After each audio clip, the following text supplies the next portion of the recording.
Hello प्यारे बच्चों, हम शिक्षा निदेशालय द्वारा भेजी गई वर्कशीट्स कर रहे हैं।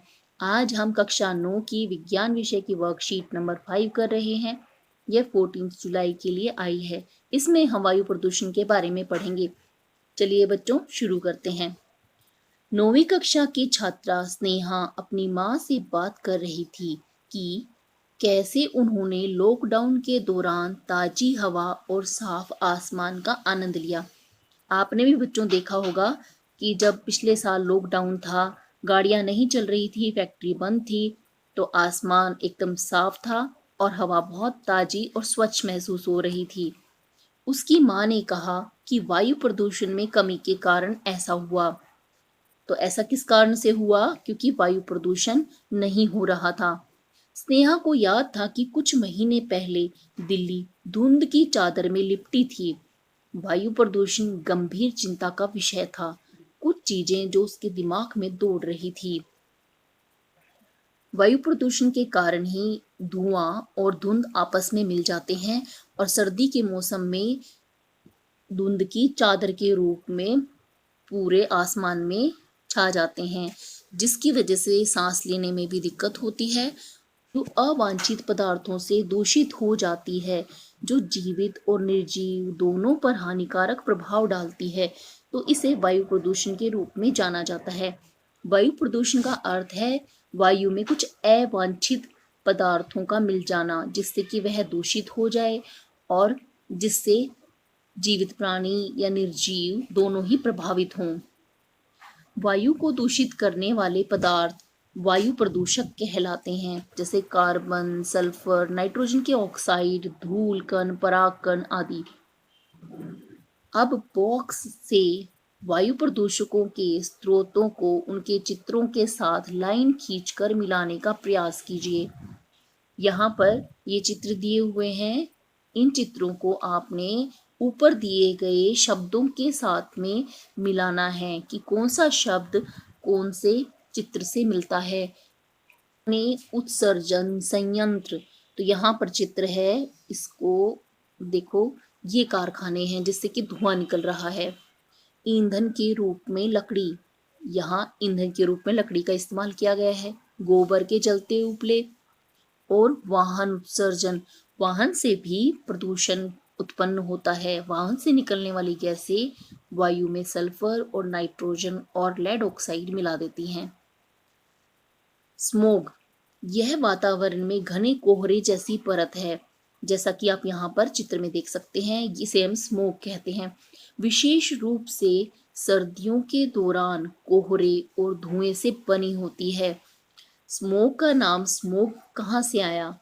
स्मोग में स्मोक यानी कि धुएं से आया है, और जबकि ओजी फोग से आया है। यहाँ पर दो शब्द ओजी ले लिया और एसएम ले लिया, तो इससे हमारा बन गया स्मोग। उस चित्र की पहचान करें जहां आप घना कोहरा देख सकते हैं। इन दोनों चित्रों में आप घना कोहरा कहां पर देख पा रहे हैं? इस चित्र में। अब हमें इससे संबंधित प्रश्न उत्तर करने हैं। निम्नलिखित प्रश्नों के उत्तर दो। प्रश्न 1, वायु प्रदूषण एवं वायु प्रदूषक परिभाषित कीजिए। जब वायु अवांछित पदार्थों से दूषित हो जाती है तो इसे हम वायु प्रदूषण कहते हैं। और वायु प्रदूषक ऐसे पदार्थ जो वायु को दूषित करते हैं उन्हें वायु प्रदूषक कहते हैं। और इनके यहाँ पर उदाहरण दिए गए हैं, तो आपको यहाँ से यहाँ तक लिखना है। ये आपके प्रश्न 1 का उत्तर है।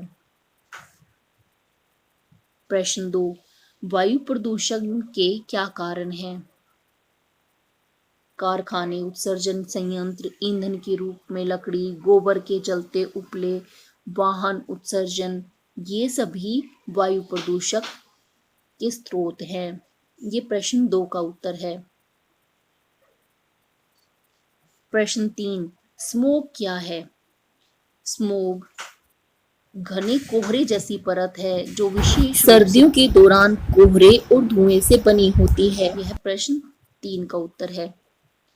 वायु प्रदूषण नियंत्रण के लिए कुछ उपाय सुझाइए। आप वायु प्रदूषण नियंत्रण में कैसे योगदान देंगे? वायु प्रदूषण को कम करने के लिए हमें कारखानों से उत्सर्जन को कम करना होगा। हम ईंधन के रूप में लकड़ी को इस्तेमाल नहीं करेंगे और गोबर के उपलों का इस्तेमाल नहीं करेंगे। अगर हमें थोड़ी दूर जाना है तो हम पैदल या साइकिल से जाएंगे। वाहन का इस्तेमाल कम करें। वायु प्रदूषण के नियंत्रण के हम निम्नलिखित उपाय लिख सकते हैं। मानव जनसंख्या वृद्धि को रोकने का प्रयास करना। अगर जनसंख्या ज़्यादा होगी तो वाहन भी ज़्यादा होंगे और वायु प्रदूषण भी ज़्यादा होगा। नागरिकों को वायु प्रदूषण के कुप्रभावों का ज्ञान कराना चाहिए। सभी आम जनता में लोगों को समझाना होगा कि वायु प्रदूषण के हमारे ऊपर क्या बुरे प्रभाव होते हैं। धूम्रपान पर नियंत्रण लगा देना चाहिए जिससे कि कम धुआं वायु में पहुंचे। कारखानों के चिमनियों की ऊंचाई अधिक रखनी चाहिए जिससे कि उससे निकलने वाला धुआं हमारी सांस के साथ हमारे शरीर में ना प्रवेश करे। कारखानों के चिमनियों में फिल्टरों का उपयोग करना चाहिए जिससे वायु में अशुद्ध सब्सटेंस कम जाएगा। मोटर कारों और स्वचालित वाहनों को ट्यूनिंग करवाना चाहिए। कारखानों के चिमनियों में फिल्टरों का उपयोग करना चाहिए, इससे वायु शुद्ध रहेगी। मोटर कारों और स्वचालित वाहनों को ट्यूनिंग करवाना चाहिए ताकि अधजला धुआं बाहर ना निकल सके। अधिक से अधिक वृक्षारोपण करें। वृक्ष वायु को दूषित होने से बचाते हैं, वायु के प्रदूषण को कम करते हैं। उद्योगों की स्थापना शहरों एवं गांवों से दूर करनी चाहिए। अधिक धुआं देने वाले स्वचालितों पर प्रतिबंध लगा देना चाहिए। सरकार द्वारा प्रतिबंधात्मक कानून बनाकर उल्लंघन करने वालों पर कड़ी कार्रवाई का पालन करना चाहिए। यदि हम इन सब उपायों को करें तो निश्चित ही वायु प्रदूषण हमारे वातावरण से समाप्त हो जाएगा। अच्छा बच्चों, आज की वर्कशीट में इतना ही। जल्द ही नेक्स्ट वर्कशीट के सॉल्यूशन के साथ मिलेंगे।